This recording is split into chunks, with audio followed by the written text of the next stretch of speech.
ஆன்லைனில் மதுபான விற்பனை தொடங்கியுள்ள நிலையில் முன்பதிவு செய்தவர்களுக்கு வீடு தேடி மதுபானம் கொடுக்கப்படுமா என்பது குறித்து மதுவிலக்குத்துறை அமைச்சர் விக்னேஷ் விளக்கம் அளித்துள்ளார்.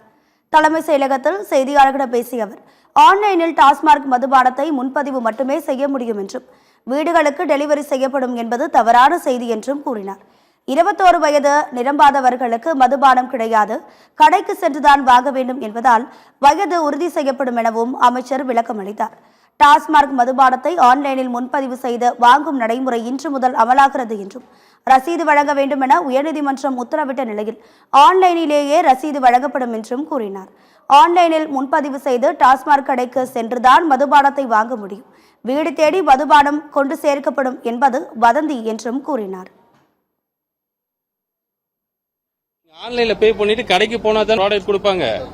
இது டெலிவரி கிடையாது. எப்படி டெலிவரி? இது பேமெண்ட் மெத்தேடு தான். இது பேமெண்ட் மெத்தேடு தானே தவிர நீங்க இது ஆன்லைன்ல மதுபானம் விற்கிற முயற்சியா அப்படிங்கறதெல்லாம் சில விஷயங்கள் முழுசா தெரிஞ்சுக்கிட்டு புரிஞ்சுட்டு அதுக்கான கருத்துக்கள் வந்தா சந்தோஷம்.